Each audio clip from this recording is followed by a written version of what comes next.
ಇನ್ನು ದಿನೇ ದಿನೇ ಹೆಚ್ಚಾಗ್ತಾ ಇರುವಂತಹ ಕಾವೇರಿ ನದಿ ನೀರಿನ ವಿವಾದ. ಹೀಗಾಗಿ ಸರ್ವ ಪಕ್ಷಗಳ ಸಭೆಯನ್ನ ಕರೆದಿದ್ದಾರೆ ಮುಖ್ಯಮಂತ್ರಿ ಡಿ ಕೆ ಶಿವಕುಮಾರ್ ಅವರು.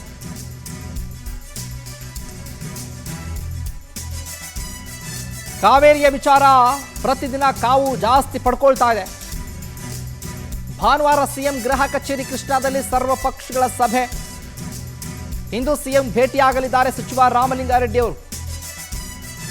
CWMA ಮುಂದೆ ಮಂಡಿಸಿರುವಂತಹ ವಾದದ ವಿವರವನ್ನು ನೀಡುವಂತಹ ಸಾಧ್ಯತೆ ಇದೆ.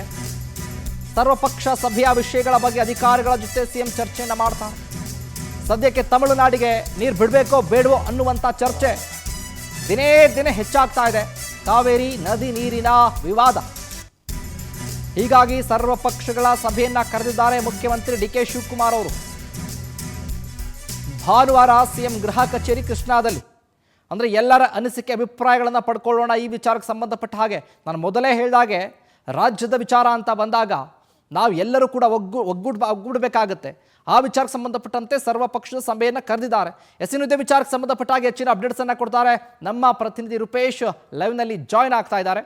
ರೂಪೇಶ್, ನೋಡ್ತಾ ಇದ್ದೀವಿ ಕಾವೇರಿ ವಿಚಾರ ಈಗ ದಿನೇ ದಿನೇ ತಾರಕಕ್ಕೆ ಇರ್ತಾ ಇದೆ, ಕಿಚ್ಚು ಜೋರಾಗ್ತಾ ಇದೆ. ಇಂಥ ಸಂದರ್ಭದಲ್ಲಿ ಮುಖ್ಯಮಂತ್ರಿಗಳು ಸರ್ವ ಪಕ್ಷದ ಸಭೆ ಕರೆದಿದ್ದಾರೆ. ಈ ವಿಚಾರಕ್ಕೆ ಸಂಬಂಧಪಟ್ಟ ಹಾಗೆ ಅಪ್ಡೇಟ್ಸ್ ಕೊಡೋದಾದ್ರೆ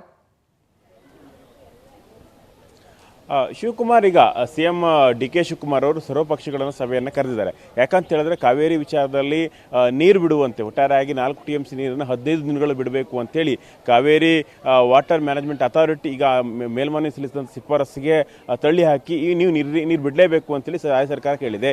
ಹೀಗಾಗಿ ತಮಿಳುನಾಡಿಗೆ ನೀರು ಹರಿಸಲೇಬೇಕಾಗಿರ್ತಕ್ಕಂಥ ಸಂದರ್ಭ ಎದುರಾಗಿದೆ. ಒಂದು ಕಡೆ ನೀರು ಹರಿಸಬಾರ್ದು ಅಂತೇಳಿ ರೈತರು ಹೋರಾಟ ಮಾಡ್ತಾ ಇದ್ದಾರೆ. ಅದೇ ರೀತಿ ಕನ್ನಡ ಪರ ಸಂಘಟನೆಗಳು ಕೂಡ ಇದೇ ವಿಚಾರವನ್ನು ಮುಂದಿಡ್ತಾ ಇದೆ.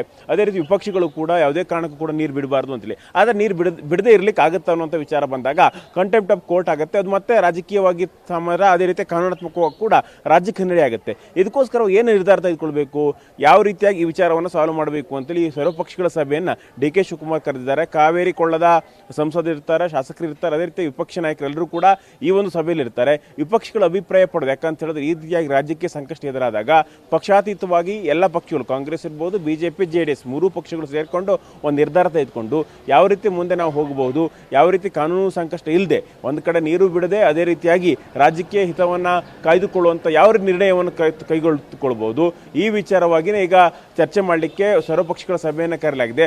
ಅದಕ್ಕೂ ಪೂರ್ವಭಾವವಾಗಿ ಇವತ್ತು ರಾಮಲಿಂಗಾರೆಡ್ಡಿ ಜೊತೆ ಸಭೆಯನ್ನು ನಡೆಸ್ತಾರೆ. ಅದೇ ರೀತಿ ಅಧಿಕಾರಿಗಳ ಜೊತೆ ಕೂಡ ಡಿ ಕೆ ಶಿವಕುಮಾರ್ ಅವರು ಸಭೆಯನ್ನು ನಡೆಸ್ತಾರೆ. ಈ ಸಭೆಯಲ್ಲಿ ಏನಾಗುತ್ತೆ ಆ ನಿರ್ಧಾರವನ್ನು ಕಾದು ನೋಡಬೇಕಾಗುತ್ತೆ. ಅದೇ ರೀತಿಯಾಗಿ ಈ ಸರ್ವಪಕ್ಷಗಳ ಸಭೆಯಲ್ಲಿ ವಿಪಕ್ಷಗಳು ಏನೇನು ಹೇಳ್ತವೆ ಅನ್ನೋದನ್ನ ನೋಡಬೇಕಾಗುತ್ತೆ ಈಗ ಶಿವಕುಮಾರ್. ಥ್ಯಾಂಕ್ ಯು ರೂಪೇಶ್, ನಿಮ್ಮೆಲ್ಲ ಮಾಹಿತಿಗಾಗಿ.